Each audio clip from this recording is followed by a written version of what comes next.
There we go. Got him.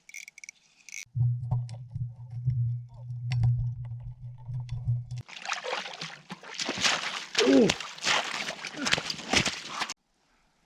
Hey everyone, Joe here on the Different Fence channel. I am super pumped today. This is why. First ice, baby.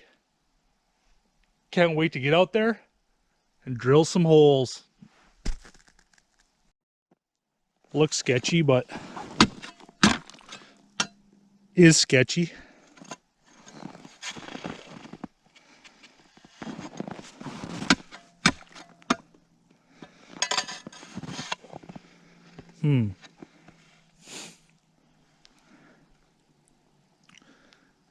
This is why you bring an ice chisel.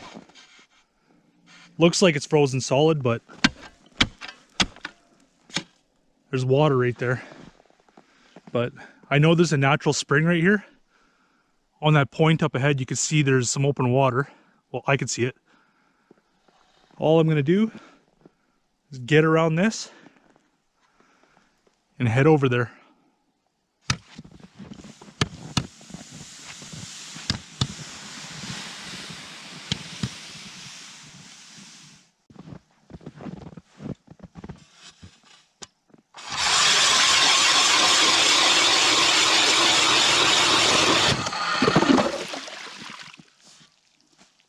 Okay, there's more ice than I thought.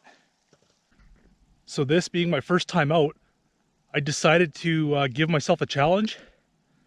Anybody who's watched my videos knows I love using Northland Whistler jigs and Berkeley Gulp for practically all my ice fishing. So what I did was I purposely left them at home today. I only brought one lure. This is basically my silver medal. I know it works. I do have confidence in the Acme Hyperglide. It's the only lure I brought out today. So hopefully I don't lose it. Well, if I do, I got two more. Same size, same color. And we'll see if it works.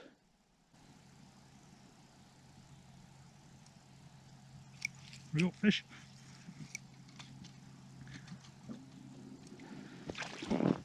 I haven't even caught my breath yet.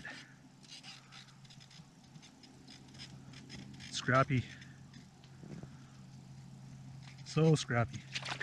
Here we go. Woo!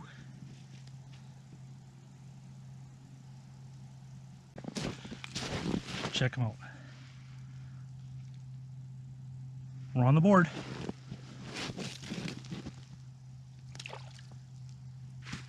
Yes! That right there is all the line I have out. That's all I need. Fishing in 5 feet of water. And I'm about 3 feet down. I actually had an amazing trip up here today. I left, it was still dark. Had my typical delays in Atikokan. So I had to wait for the crossing guards to pass. Walking in here, it was a beautiful winter wonderland. All the trees are covered in snow. Looks like something out of a fairy tale book. And on my way in here, I saw a huge print from a cat. I don't know, it looked pretty big to be a lynx. I have seen a cougar before. They're extremely rare in northwestern Ontario, but they are here.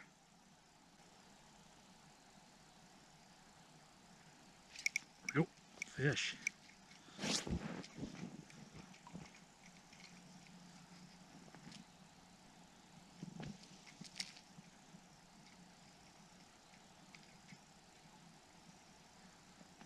Woo! Fish number 2. Gonna ease them up the hole.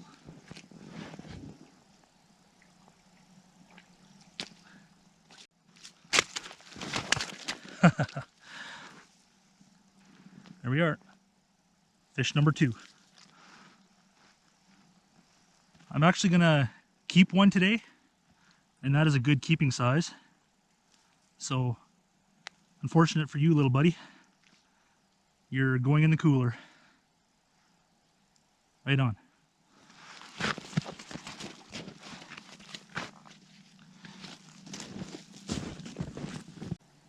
I can hear my first snowmobile. I've had the lake all to myself for about half an hour, caught 2 fish already. But it's a big lake. It's a stocked lake. Plenty of fish to go around.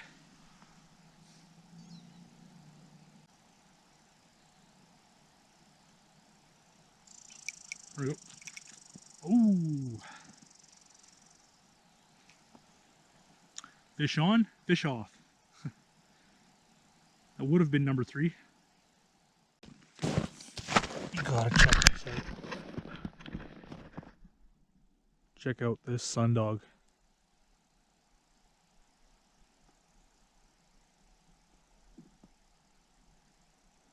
Just amazing.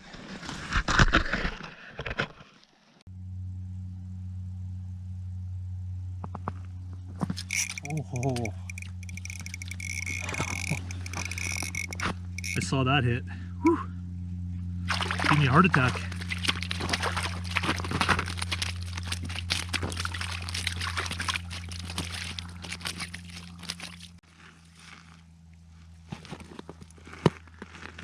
There we have it. Another splake. Beautiful fish.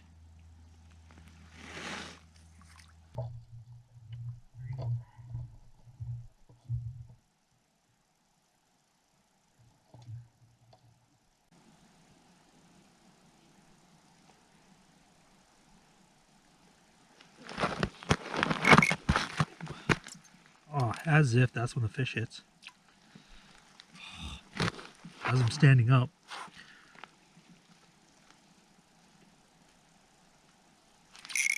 There we go.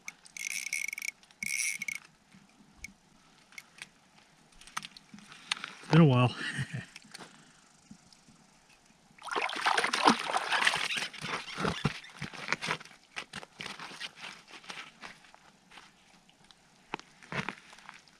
There we are.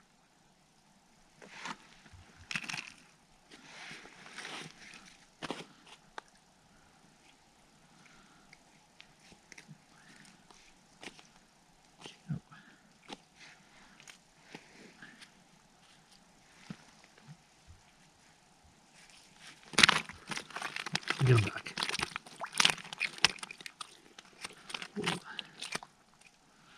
One last look. There he goes.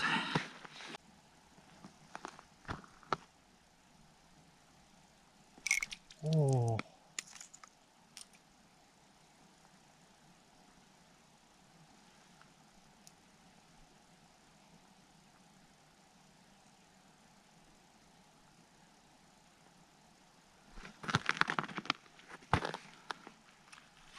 There we go. Ooh.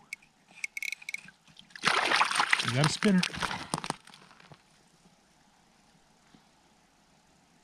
Stuck with the hook. Sticky sharp hooks. There we have it. Another fish. Back he goes.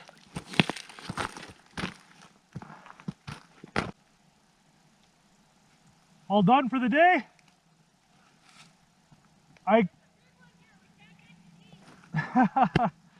Well, get this. I caught a fish just as you guys showed up. Nothing since you were here. And then as you started packing up, I've caught in 2.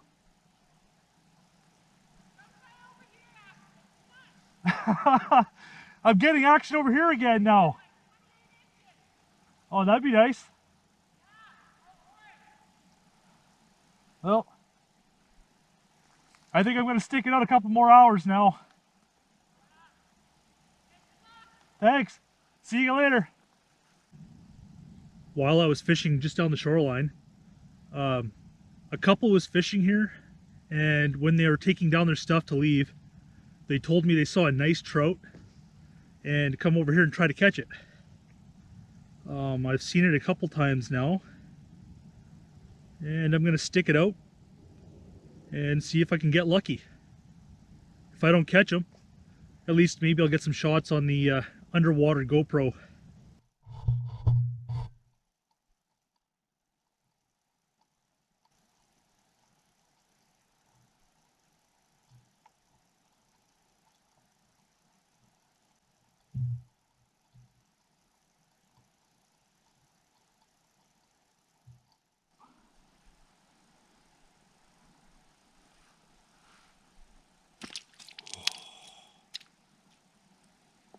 swiped at it.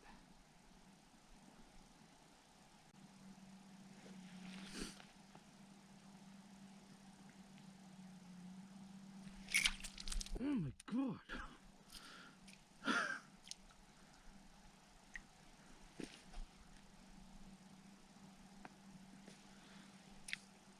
This is one wily trout.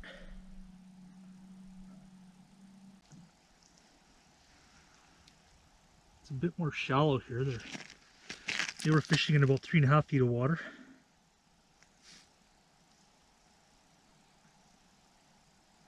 Which just goes to prove that you don't have to be deep to catch trout. I was in 4.5, 5 feet over there.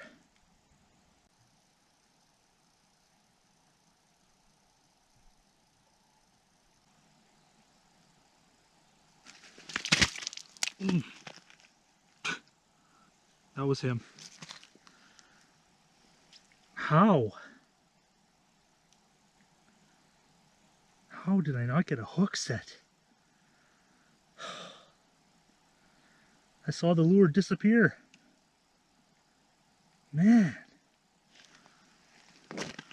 This is frustrating. So in the beginning I said this is going to be a challenge today because I left my confidence bait at home. The Berkeley gulp and the whistler jig.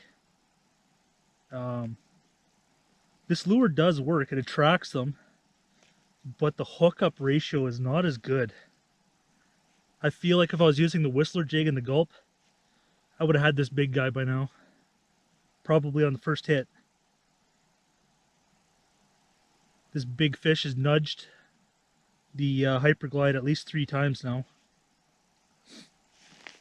The last time it really committed, and I still didn't get the hook set. So all I have is the one bait. I got to keep trying.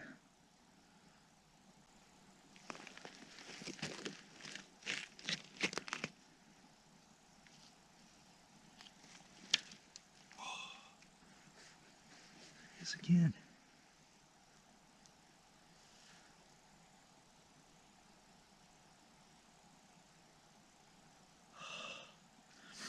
I could just see these giant fins swimming past the hole. There we go. Got him. Got him.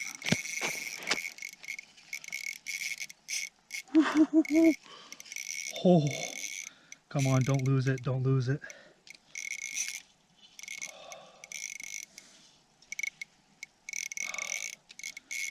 This thing is huge. Huge. Oh my goodness. Oh my goodness. If I land this, my day is over.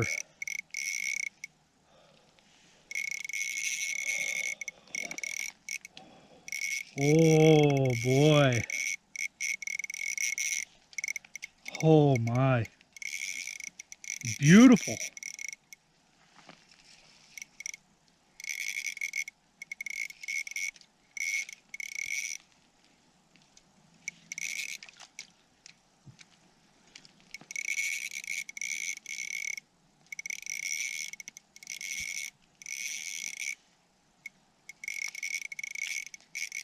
Come on, must be getting tired. Getting tired.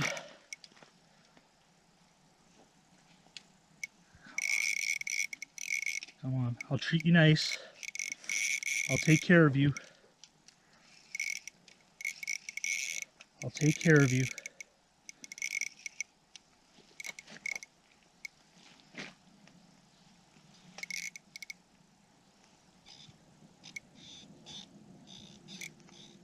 Oh, he swallowed it.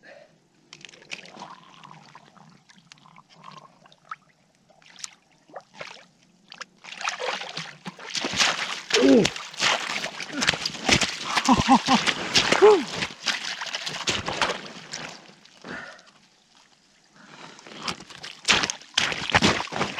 The line snapped as I pulled him out. Look at that splake. What a freaking beauty. Okay, I gotta get my hook back My pliers are over here. Just gonna wet this bump board.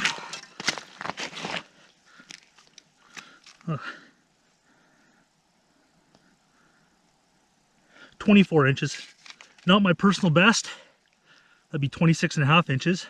Oh, but beauty fish nonetheless. Great end to the day.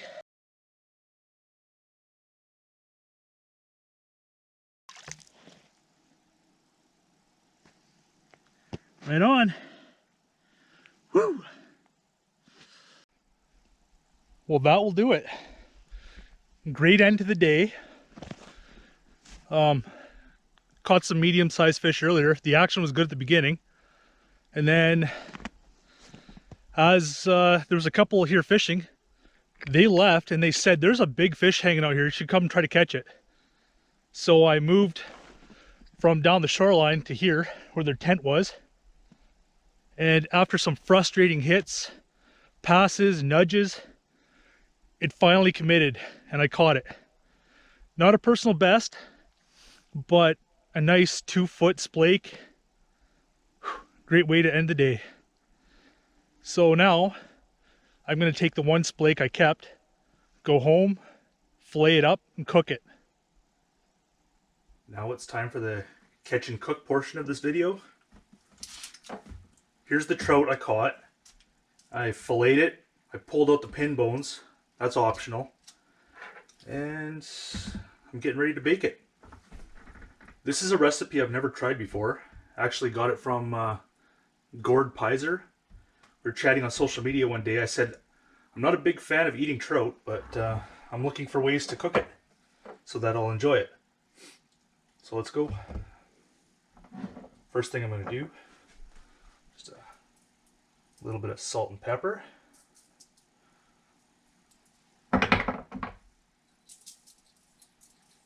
Not much.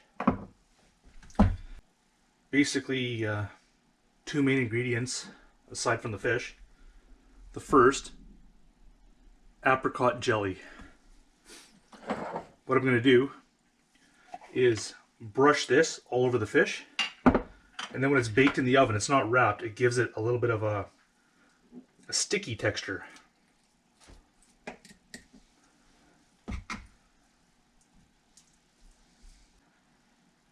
Now that I have the apricot jelly liberally applied evenly, next step, sprinkle some crushed pistachios over top. This will give it some texture.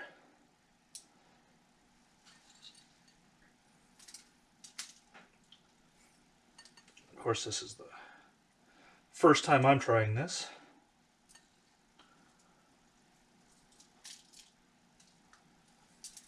There we go. Put that on there. Now it's time to bake. I have the oven preset to 400 degrees.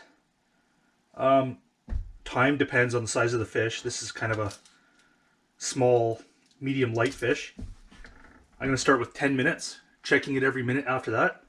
And then when it looks done, I'll call it. 15 minutes in, I'm going to call it. I'm going to let it rest a bit, then we'll give it a try. Get in, Sam. Okay. You want to try this? Do you want to try it first? Or you want me to try it first? Whatever you want to do. Let it rest a little bit.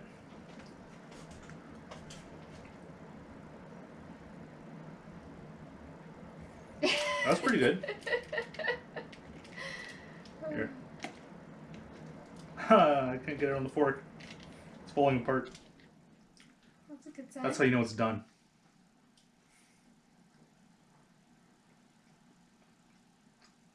It's different. Mm-hmm. I like it. Mm-hmm.